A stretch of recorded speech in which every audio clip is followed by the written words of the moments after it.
booties for black girl nerds.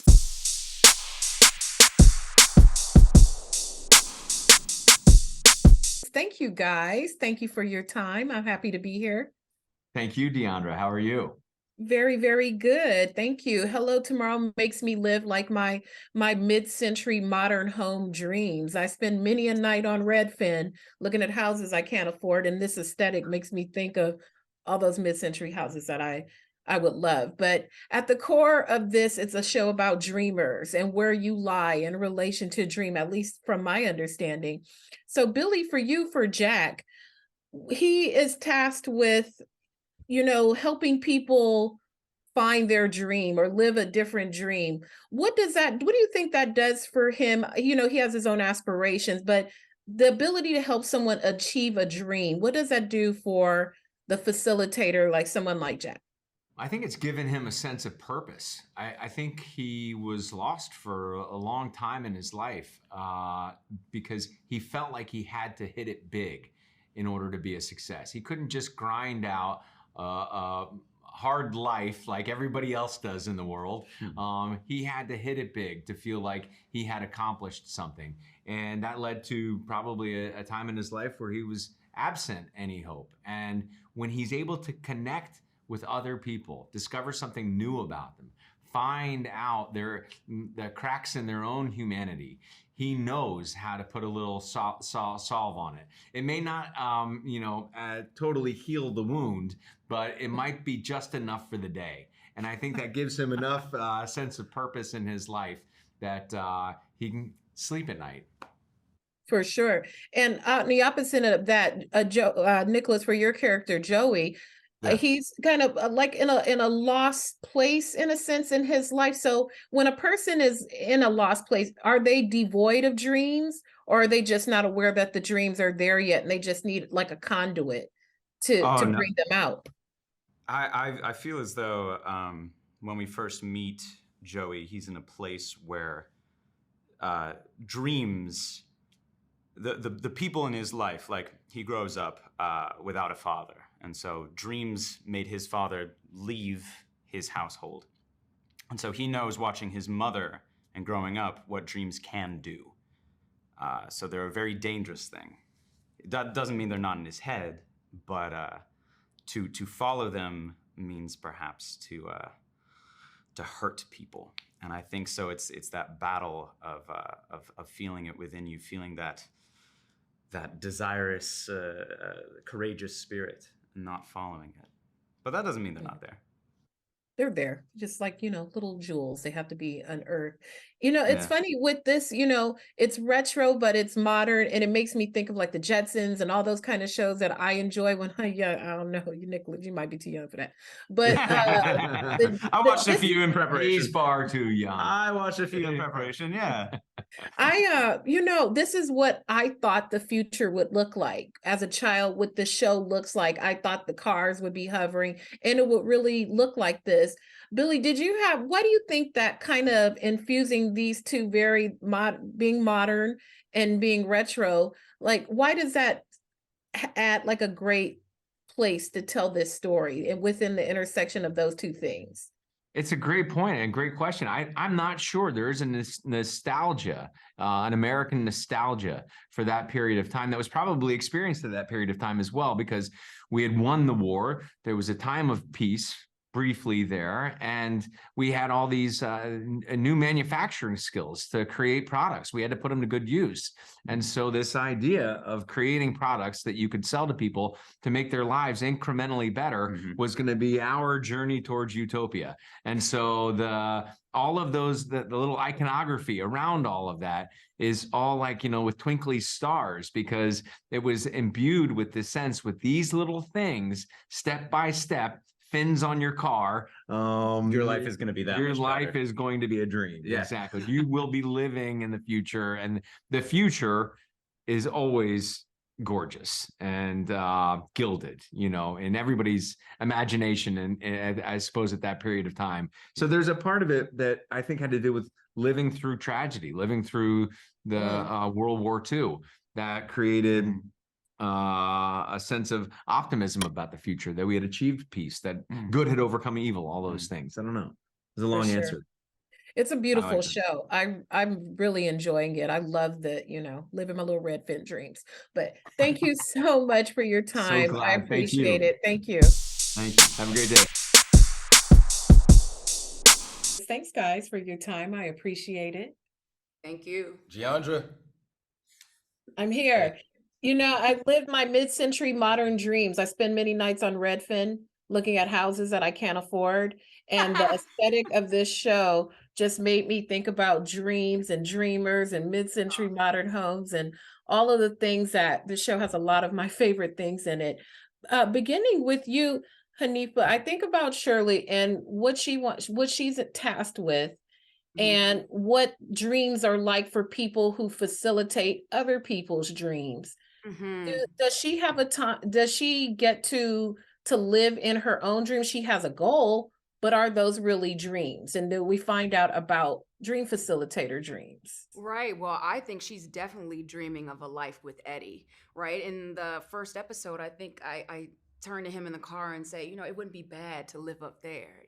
She's dreaming about this life without her husband, with her side man up onto the moon. So I think she's very much so a dreamer. She's practical about most things in her life, but her love life is the dream for her. I think it might even be like the main thing, the main dream for her, because she can do the work thing in her sleep. But this thing, the love thing, is like, that's her wanting, that she's willing to drop everything, to leave the business to be with Eddie.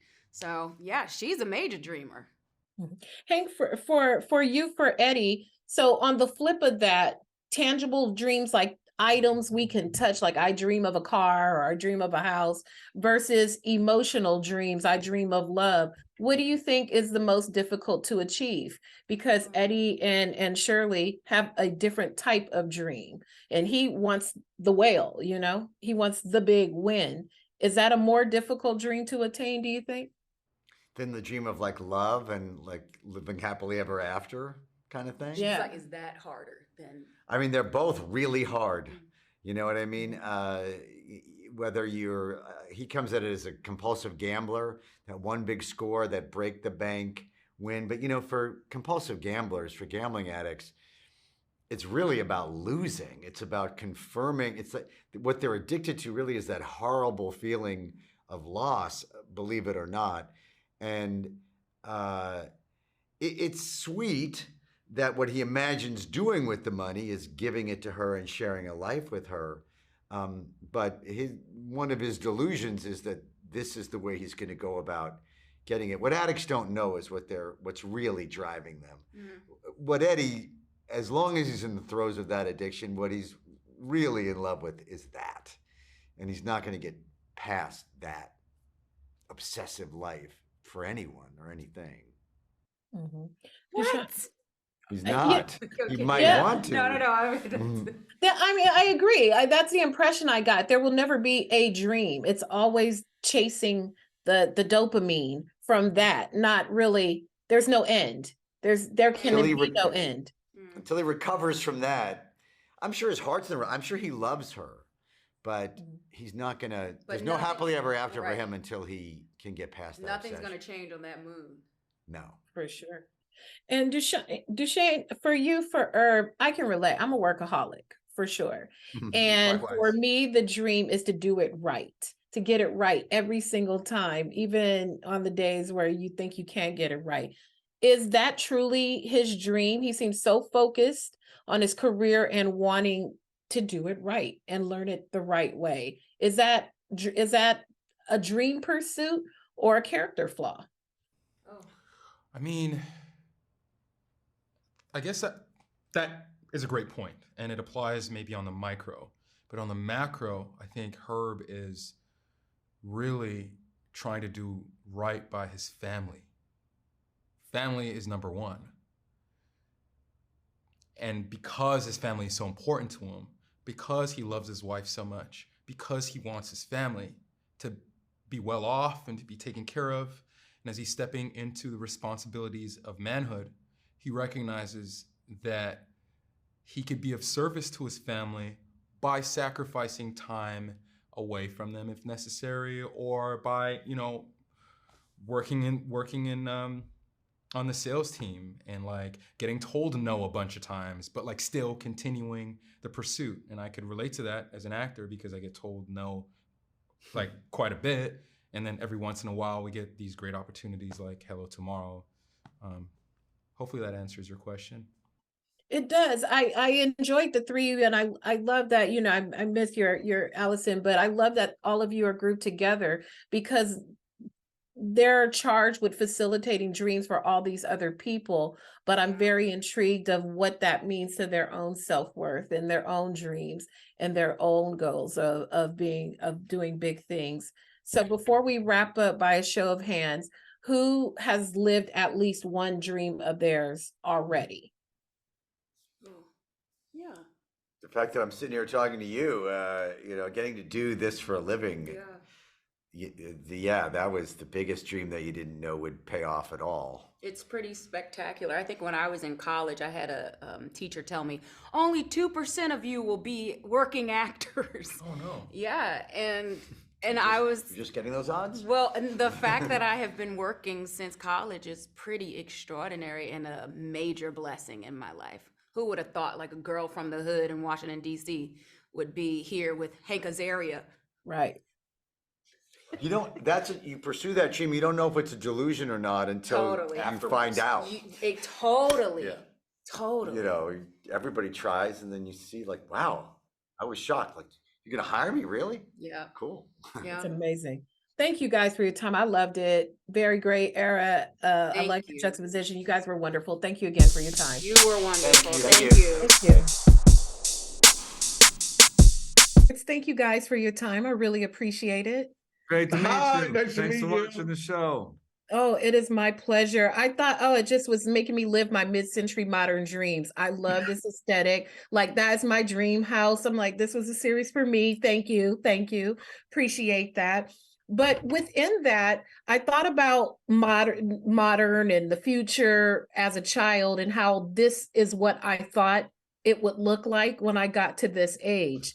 So, Amit, beginning with you, what is playing in those modern retro vibes for this storytelling, and why is that aesthetic particularly appealing for you? Well, I think, for some people, there's always some place in the past that they want to go that's going to solve everything. And for some people, there's some gadget that's going to be in the future that's going to save everything. And guess what?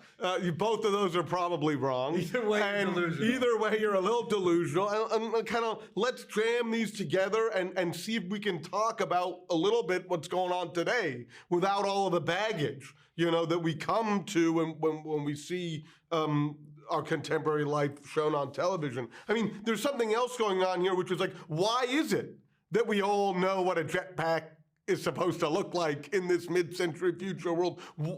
Why we wanted a purely imaginative universe that kind of was built out of a collective unconscious or a collective imagination and something like that. And the truth is, it's like from the 30s and the 40s and the 50s, and it's advertisements. It's about a corporate artistic form that was selling us the American dream or whatever it was that they were selling us, and that didn't necessarily come to pass in the way that they had sold it to us, or there's some gap between what they sold us and what we're living. And in that gap is the show, is a place to interrogate those kind of questions as to what's important. The gadget might not save your life.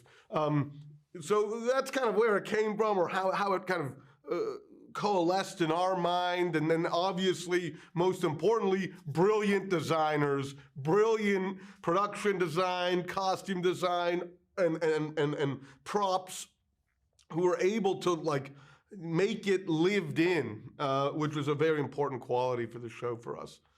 Mm-hmm. And over to you, Lucas. And at the core of that, what all these people have in common, everyone has a dream. No matter what side they're on it, they're selling it, they want to receive it. Dreaming is the constant thread for all these people. So over with you, with living within a dream, Who is the most emotionally tasked, do you think? The person who wants to benefit from the dream, or the person who's selling the dream who maybe has another dream outside of that? Well, they all That's need an each other. amazing That's question. very well, Very beautifully put. insightful. I mean, we all need each other, right? Both the dreamers and the inspirers, and sometimes we are both in each of ourselves. You're right on the pulse of it, which is this is a show about optimism, about dreaming, about some might call it delusion, you know, and it's about optimism and dreams which are so potent and so powerful they can transfigure the very texture of reality as you live it, as you experience it. And the journey for each of these characters, and that we talked about in the writer's room, is like, what is the story this person is telling themselves about what their life should be, or what their life is when it isn't? And what's going to happen when the rubber meets the road and they have to accustom themselves to the true lived reality? Those are, you know, you're talking to a pair of rather delusional people right here who would contend that all of us live lives that are negotiations with our own fantasies. And that's both how we get out of bed in the morning, and it's how we spin webs of tremendous, dangerous, whatever you want to call it, that you're going to get to see when you watch Jack spin his web here with the bright side. I appreciate it. I loved it. So I can go back to living my mid-century modern dream on Redfin until I hit the Powerball, and watch it. See you in Palm Springs there. Thank you so much. Yeah. Yeah. Exactly. Great to Thank you meet so you. much. Thank you for your time. I appreciate a great series. Oh, thank you for watching. I'm fabulous.